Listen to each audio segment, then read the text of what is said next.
మహబూబ్నగర్ జిల్లాలోని మహమ్మదాబాద్ మండలంలో స్థానికంగా నెలకొన్నటువంటి సమస్యలతో పాటు కాంగ్రెస్ ప్రభుత్వం ఇచ్చినటువంటి గ్యారంటీలను అమలు చేయాలంటూ మహమ్మదాబాద్ మండలం నుంచి జిల్లా కలెక్టరేట్ కార్యాలయానికి పాదయాత్ర చేస్తూ వస్తున్నారు మహమ్మదాబాద్ మండల బీజేపీ నాయకులంతా కూడా. ప్రజావానికి పాదయాత్ర పేరిట వీరంతా కూడా నిన్నటి నుంచి పాదయాత్ర ప్రారంభించడం జరిగింది. ఆ పాదయాత్రలో భాగంగా జిల్లా కలెక్టర్కు కలిసి స్థానికంగా ఉన్నటువంటి సమస్యలతో పాటు 6 గ్యారంటీలు కాదు 66 అబద్ధాలు అంటూ కూడా ఒక ఫ్లెక్సీని ఏర్పాటు చేసుకొని వారంతా కూడా మండలం అంతా కూడా పర్యటిస్తూ ఈరోజు కలెక్టర్ కార్యాలయానికి చేరువలో ఉన్నారు. వారితో మాట్లాడిద్దాం. మనతో పాటు బీజేపీ నాయకులు ఉన్నారు. చెప్పండి, ఏంటి అసలు మీరు ఈరోజు పాదయాత్ర చేపట్టడానికి కారణాలు ఏంటి, మీ దగ్గర ఉన్నటువంటి సమస్యలు ఏంటి? ముఖ్యంగా మా పాదయాత్ర చేయడానికి ప్రధాన కారణం ఏంటంటే, మాకు ఇటీవల భారతీయ జనతా పార్టీ రాష్ట్ర శాఖ ఇచ్చిన పిలుపు మేరకు ప్రతి మండలంలో ఉన్న సమస్యలపై పోరాడాలని, మాకు 1 కిలోమీటరు 2 కిలోమీటర్లు పాదయాత్ర చేయాలని మాకు రాష్ట్ర పార్టీ పిలుపు జరిగింది. అలాగే 1 కిలోమీటర్ 2 కిలోమీటర్ పాదయాత్ర చేస్తే అదంతా కొని ముగిసిపోతుంది. కాబట్టి మేము వినూత్నంగా మండలంలోని 22 గ్రామాల్లో ఉన్న ప్రధాన సమస్యల్ని మన గ్రామానికి ఒక కార్యకర్తతో ఆ సమస్య తెలుసుకొని ప్రతి గ్రామానికి 3 కార్యకర్తలు చొప్పున నిన్న 13 గ్రామాలు పర్యటన చేయడం జరిగింది. 13 గ్రామాలు పర్యటన చేసినప్పుడే మనకి ఈరోజు ప్రజావాణిలో మనకి ఏదైతే కార్యకర్తలు ఆ గ్రామాల్లో ఉన్న సమస్యలపై మనకు సమాచారం ఇచ్చారో ఆ సమాచారం ఈరోజు జిల్లా కలెక్టర్ మేడం గారికి చేరవేయాలని మేము అక్కడ నుంచి పాదయాత్రగా రావడం జరిగింది. ముఖ్యంగా మా మండలంలో జీలపల్లి గ్రామంలో రోడ్డు అధ్వాన స్థితిలో ఉంది. చౌదర్పల్లి అండ్ పెద్దతాండ గ్రామాలకు రోడ్డు లేదు. బోయగుడితలు అనే గ్రామం ఉంది, అక్కడ తాండాలు ఉంటాయి, గిరిజనులు ఉంటారు. అక్కడ అయితే అసలు రోడ్ అనే పరిస్థితి లేదు. మహమ్మదాబాద్ గ్రామంలో దర్జాగా గ్రామకంఠ పరిధిలో భూములకు పాస్బుక్లు వస్తున్నాయి. ఆ పాస్బుక్ల ద్వారా దుండగులు కొందరు కాంగ్రెస్ నాయకులు లావాదేవీలు చేస్తూ దాన్ని అమ్ముకుంటున్నారు. యోజన సంఘ భవనాలు కూలుస్తూ దాన్ని పట్టా మార్పిడి చేసి పట్టాలు చేస్తూ అక్రమార్కులు దాన్ని రిజిస్ట్రేషన్ చేసుకుంటున్నారు. దానిపైన మేము కలెక్టర్ గారు కానివ్వండి, స్థానిక మా ఎంఆర్ఓ గారు కూడా కంప్లైంట్ చేయడం జరిగింది. ఆయన కూడా ఎక్కడేసిన గొంగడు అక్కడే అన్నట్టుగా దానికి ఎలాంటి స్పందన లేదు.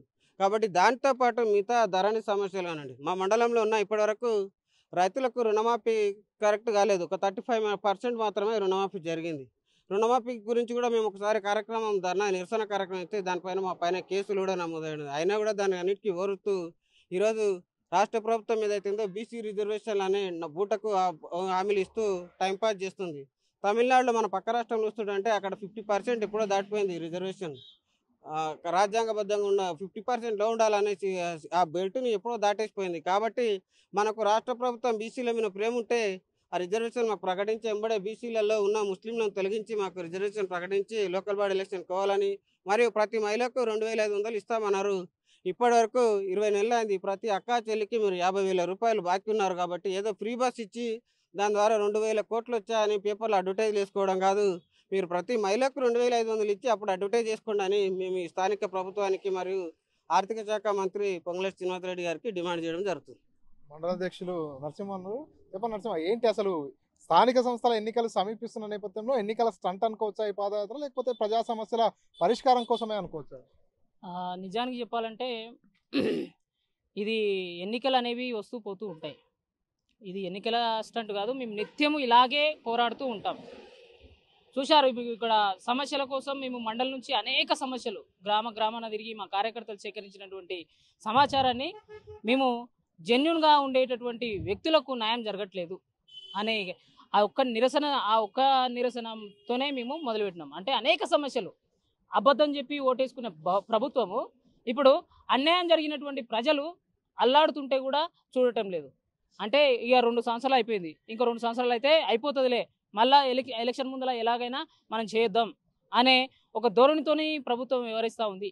కాబట్టి అలా జరగకుండా మాలో ఉండేటటువంటి జెన్యూన్ నాయకులు ఎవరైతే ఉన్నారో మా బూత్ స్థాయి నాయకులు గ్రామానికి ఇంటింటిని తట్టి మేల్కొల్పి ఆ సమస్యను నిజానికి చెప్పాలంటే కలెక్టర్ వరకు చేసుకోలేరు. వాళ్ళ సమస్య మేమున్నాం, మేము తీసుకెళ్తాం, మీరు రావాల్సిన అవసరం కూడా లేదు, ఎందుకంటే మీకు న్యాయం జరగాలంటే మేము భరోసాగా ఉంటాం అని మేము భరోసా ఇవ్వడానికి ముందుకొచ్చి అక్కడ నుంచి ఇక్కడ వరకు ఒక 45 కిలోమీటర్లు కార్యకర్తలు కంకణబద్దులై నిరంతరం నడుస్తూ ఉన్నారు. చాలామంది కాళ్ళ నొప్పులై హాస్పిటల్ కూడా చూయించుకున్నారు. అయినా కూడా పట్టు వీడని విక్రమార్కుల్లాగా ఒక మండల సమస్యలనే మేము అధికారంకి రావాలని కాదు, ఎలక్షన్ రావాలని కాదు, మాకు కావాల్సింది ప్రజలకు నిజమైన లబ్ధిదారులకు న్యాయం జరగాలనే ఒకే ఒక కాన్సెప్ట్తోనే మేము రావడం జరిగింది అంతే.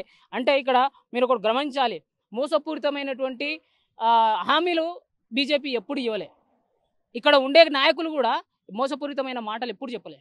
మీరు ఇక్కడ ఫ్లెక్సీలో కూడా 6 గ్యారంటీలు 66 అబద్ధాలు అంటున్నారు. కానీ క్షేత్రస్థాయిలో ఇందిరమ్మ ఇల్లు ఇస్తున్నాము, అన్ని రకాల గతంలో ప్రభుత్వాలు ఏదైతే బీఆర్ఎస్ ప్రభుత్వం చేయలేనటువంటి సంక్షేమ పథకాలు కూడా ఇప్పుడు అమలు చేస్తున్నామంటూ కూడా కాంగ్రెస్ ప్రభుత్వం చెప్తుంది. అది అబద్ధం అండి, అబద్ధాలు. అది 420 అబద్ధాలు అంటారు చూడు, ఆ 420 నిజానికి చెప్పాలంటే. ఎందుకంటే ఇందిరమ్మ ఇల్లు అంటే ఇందిరమ్మ కమిటీ సెలెక్ట్ చేసి నాయకులకు చెప్పాలట. అది సెలెక్ట్ నిజమైన ఆఫీసర్ ఎవరు చేయాలి? కలెక్టర్ చేయాలి, ఎంఆర్ఓ చేయాలి, ఎంపీడీఓ చేయాలి. స్థానికంగా పోయి నిజమైన లబ్ధిదారులు గీళ్ళు ఇల్లు అంటుకపోతే కూడా ఇల్లు అంటుకపోయి ఎంఆర్ఓ రాసిచ్చిండు ఇల్లు అంటుకుపోయిందని, వాళ్ళకు కూడా ఇవ్వలే. గుడిసె వేసుకొని ఉన్నారు, వాళ్ళకి ఇవ్వలే. వాళ్ళ నాయకులకు మాత్రం ఇస్తున్నారు. ఇది అబద్ధం. ఇందిరమ్మ ఇల్లు కాదు, ఆవాస్ యోజన పథకము మీన్కెళ్ళి వచ్చే ఆవాస్ యోజన పథకం కింద ఇవ్వాల్సిన ఇల్లు కూడా లబ్ధిదారులకు చేయకపోతే మేము ఎందుకున్నాం? అందుకోసమే కంకణబద్రులై వచ్చినాం. అలాగే వాళ్ళకు 2500 ఇస్తామన్నారు, 2 సంవత్సరాలు అయిపోయాయి. మరి వాళ్ళు మోసపోయి ఉంటే ఎవరు అడగాలి?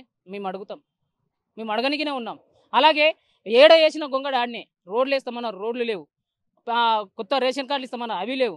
అలా కొత్త పింఛన్లు ఇస్తామన్నారు. ముసలోళ్ళు అయిన 60 సంవత్సరాల కింద ఏది 12-15 సంవత్సరాల కింద కొత్త పింఛన్లు ఉన్నాయి.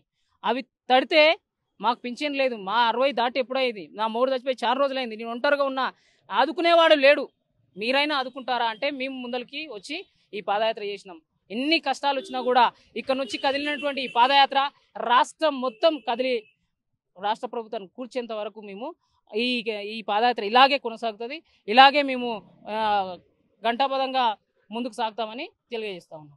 ఇది పూర్తిగా మహమ్మదాబాద్ మండలంలో నెలకొన్నటువంటి సమస్యలతో పాటు రాష్ట్ర వ్యాప్తంగా ప్రభుత్వం ఏదైతే హామీలు ఇచ్చిందో ఆ హామీలు కూడా నెరవేరలేదు. కాబట్టి ఇప్పటికే స్థానిక అధికారుల దృష్టికి తీసుకెళ్లాం, అయినా ఆ సమస్యలు పరిష్కారం కావట్లేదు. కాబట్టి ఈరోజు మహమ్మదాబాద్ మండలంలోని గ్రామాల నుంచి కలెక్టరేట్ కార్యాలయం వరకు కూడా పాదయాత్రగా వస్తున్నాం. కలెక్టర్కు కూడా ఈ సమస్యలన్నీ వివరిస్తాం. సమస్యలు పరిష్కారం అయ్యే వరకు కూడా మేము ఇదే రకంగా పోరాటం చేస్తామంటూ కూడా బీజేపీ నాయకులు చెప్పుకొస్తున్నారు. కెమెరా పర్సన్ నర్సింగ్ రెడ్డితో మణికంఠ, RTV, మహబూబ్ నగర్. తెలుగులో న్యూస్ కి ఫాస్టెస్ట్ యాప్ ఇప్పుడు టోటల్లీ న్యూ అవతార్లో జస్ట్ 5 సెకండ్స్ లో కంప్లీట్ న్యూస్. సోషల్ మీడియాలో ట్రెండ్స్ కి one stop solution. Live TV app voice search option తో ఇప్పుడే డౌన్లోడ్ చేయండి లేదా అప్డేట్ అయిపోండి. యాప్ లింక్ డిస్క్రిప్షన్ లో ఉంది.